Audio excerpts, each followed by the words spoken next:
Fantasy football freaks, it's Mr. Voiceman. I'm back again, guys. And before I start in my top 5 wide receivers, and just so I can clarify, this isn't the guys who are going to finish in the top 5 in receiving yards and touchdowns this year. These are just 5 guys who I think, if you look outside the box, they're going to have hellaciously good seasons. Just want to mention my homeboy Steve Brandon again. He brought a few more guys to my attention I forgot. First off, Frank Gore. He comes off of a broken hip last year to the tune of a 3-year, $21 million contract. Look for him to be proven to Jim Harbaugh, and the rest of the San Fran personnel that paycheck is well worthwhile. So he's another running back you need to look for. And LaShawn McCoy also merits extreme consideration, especially in reception leagues. He has always been one of the more reliable targets for Vic in the receiving game, let alone his ability to run the football. And now that Ronnie Brown's also backing him up, this could really mean he becomes more of a receiving threat than a rushing threat. But all those points add up in the fantasy world, so pay attention to him as well in your running back formats. But now on to wide receivers. These are my top 5 wide receivers who, they're going to have a good year. They're not the typical, oh, hey, it's Mike Wallace or Larry Fitzgerald, because you already know they're going to do great. But first and foremost, you guys probably already know this guy. He's amazing. It's insane what he can do. It's Calvin Johnson from Detroit. Be it Stafford, be it Sean Hill, be it anybody playing quarterback at Detroit, the guy always makes plays. He always goes over 1,000 yards receiving. The touchdowns are closing in on double digits, and I think he's right around the corner from that, folks. So you can't ignore that type of productivity. Detroit's one of my dark horse picks this year. Defensively and offensively, this team is starting to become the complete package. They might not be able to challenge for the divisional crown, but I really think it's going to come down to the last couple weeks before either they're just slightly denied, or they're actually granted a gift to the promised land and they become the 6th overall seed in the NFC. Look for Calvin Johnson to play a big role in what you see there in Detroit. Number 2, it's not easy when it comes to wide receivers because there's so many of them to choose from. But number 2 in my eyes has got to be Lee Evans out of Baltimore. Once again, I got to throw another Ravens guy in here, but, I mean, look at the facts. It's only been 4 preseason games. He didn't play in the third one or the first one, but he's second on the team in receiving yards and receptions this year for a guy who's never played with Joe Flacco before. It looks like they've been playing together since Pop Warner. The kid's amazing. Well, he's not even a kid anymore. He's over 30. What am I talking about? This is the deep threat that Flacco has so sorely missed for that cannon of an arm he has. And if this offensive line gels together quicker than most people think he is, Evans is going to have a phenomenal season because he has not been able to be contained by most of the cornerbacks in this league. And I have a feeling, be it against Pittsburgh, be it against, of course, against Indy with that crappy defense, or even against the Patriots, these guys are going to click, and Evans is going to click for a ton of touchdowns and yards. And the best part is he's going as a steal in the late to end rounds in most NFL or fantasy drafts I've been a part of this year. So if you're looking for somebody at the back end, just even if it's a fill-in, trust me, go out and grab Lee Evans because he might not seem like an attractive option now, but trust me, in a couple of weeks, y'all going to be screaming his name when he's making those touchdown receptions over Ike Taylor in Pittsburgh. Now, who should we go with next? What do you guys think? Could go for someone in New Orleans, but that wouldn't work because there's too many of them. Could go for Mike Williams in Tampa, but that's really not going to work.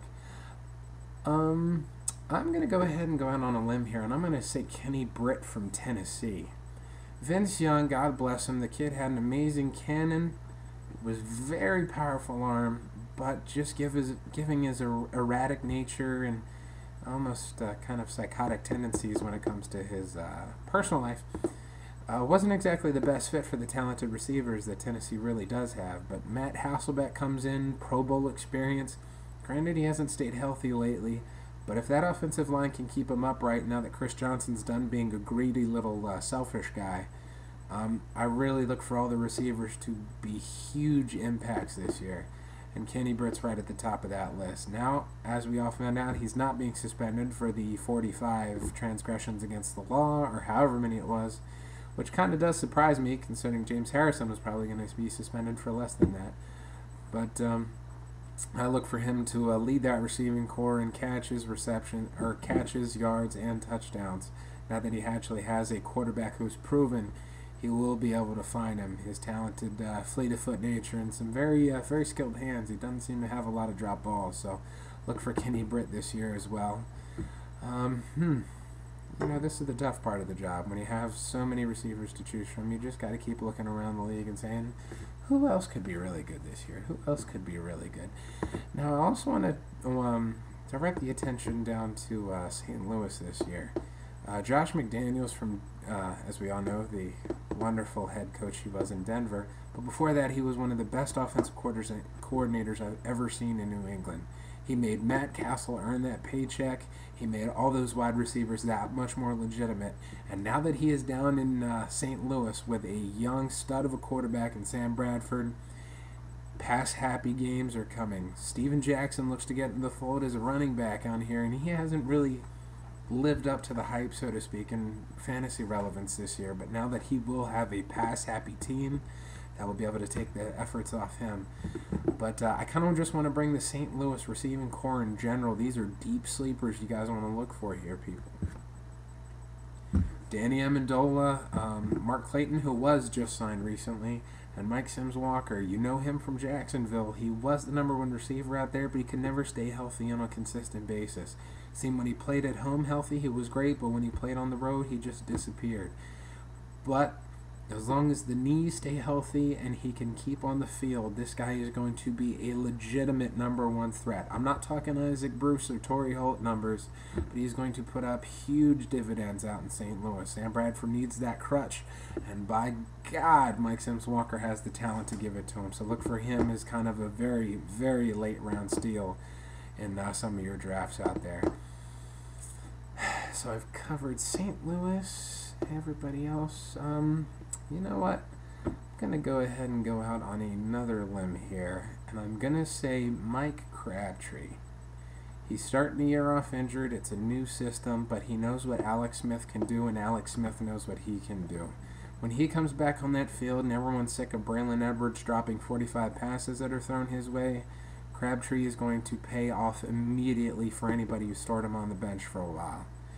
Look for him to post up huge numbers once again when he becomes healthy enough to get on that field. He's a skilled receiver, amazing hands, great route runner, and he's faster than all hell. So if Alex Smith actually figures out what the hell he wants to do with Harbaugh's playbook out there in San Fran, Crabtree will probably be the second receiving option outside of Vernon Davis. Braylon Edwards, I figure, probably will slip to 3 or 4, just given his history of making the easy passes look hard and the hard passes look easy. So those are kind of my receivers to look out for this year. They're not the elite guys, but if you're looking for somebody in the back ends of all your rounds and everything, go ahead and give them a shot. I'll be back later with a kind of a rookies and sleepers video. So you guys can take a look at some of those and say, hey, I could look at these guys and they could really help me out later on in my drafts. But until then, Mr. Voiceman saying good night, guys.